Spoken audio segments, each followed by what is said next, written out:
So this is my truck bed build video, and again, there's a million of those out there. I built this specifically for my Nissan Frontier, which has got a short bed and narrow wheel wells of 44 inches. That means this thing has a footprint of about 44 by, say, 55, and then it's 12 inches tall, which still gives me 6-7 inches left to store in the bed, which is not enough, but it works. Also, when I built these things, I incorporated these latches. These latches then lock, and they go through the bottom of the drawer into the frame of the whole drawer assembly there, and that allows me to keep these things secured. And I'll show you how I secured the rails, built the whole frame, and coated the whole thing with Rhino coat to make a pretty effective drawer for this pretty small sort of pickup truck. The whole thing's built out of 3/4 plywood, so I ripped everything with a fence with a circular saw to get me started, and then as soon as I could take that thing over to the table saw, I ripped everything to width for the two sides of kind of the frame there, and the the top and bottom pieces. I don't like screwing into plywood, so I have these little scab pieces that are glued and screwed onto each piece of plywood, so then I have a clean piece of solid lumber to drive into with 1 5/8" construction screws. So here you can see the bottom's kind of assembled there. There's those cleats or slats or scab pieces, whatever we're calling them, that are ready then to accept the parts that are going to make up the bottom. The bottom was going to make solid, but I didn't want to make this thing too heavy, so they end up being like 7-8 inches wide, and 3 of them was enough to kind of give the frame a solid structure there on the bottom.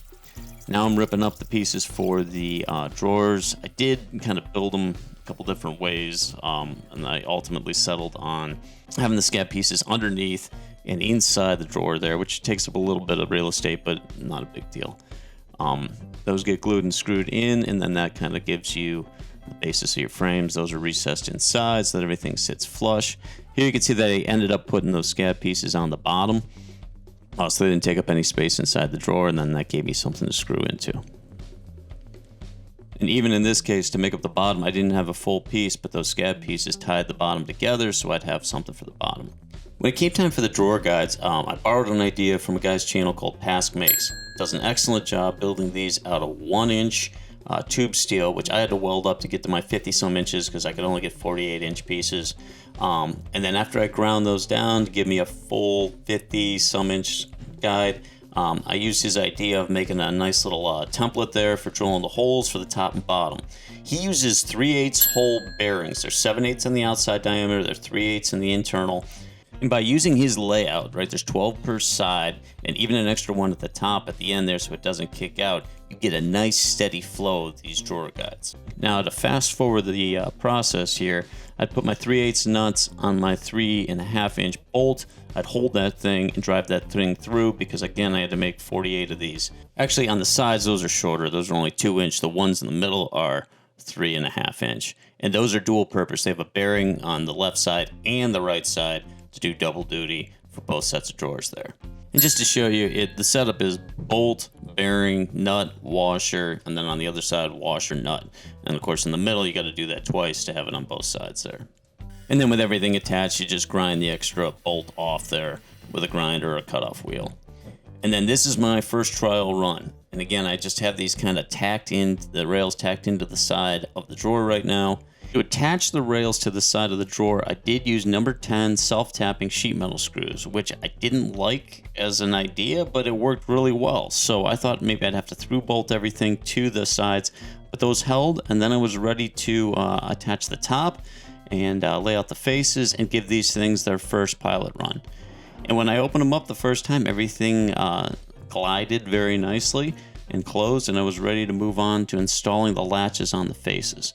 I installed these T-handle faces, and I cut those out with my little jigsaw there, drilled some pilot holes with a paddle bit, and it's a pretty simple latch. It just turns and locks, and they have a little level, part that goes through the bottom there, and that's from cutting the slots on the bottom, and that got received into the frame to lock up the drawers there. And then I was ready to glue on the face, and we were ready to move on to some more hardware, which was attaching these tie downs on the top. So my little quick method here was I took a picture of them.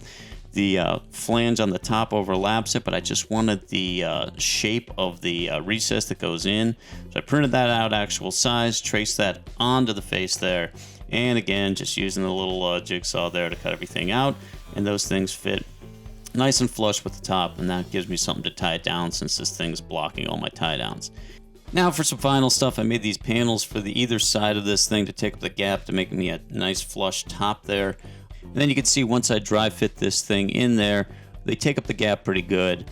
I have little thumb holes so you can pull them up, and they're split in 2 pieces. There's a small rail there on the one side of the case there, and then there's actually a bumper built into the bed to accommodate those.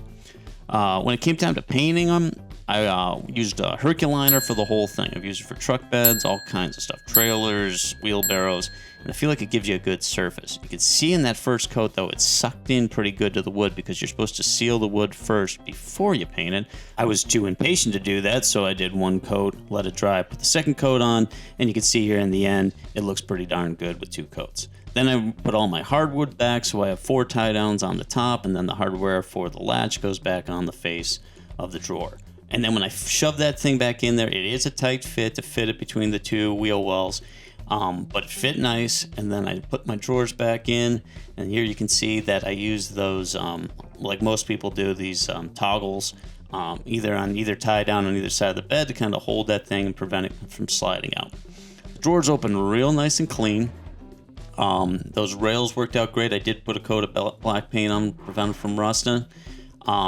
Those latches work nice for securing it. They are lockable, so they comes with a set of keys, so you lock them down. The storage on top is a little shallow. That probably should have been closer to 8 inches, which would have made my drawers a little bit shallower, but I've been able to use it pretty well. And immediately, I started throwing my tools and stuff in there, and it's been a pretty effective way of keeping me a lot more organized. And even though I do lose some height, I could still hold plywood on top of it, tie everything down. I could still keep everything I need to keep in the truck, and it makes this little half truck a lot more functional. Thanks for watching.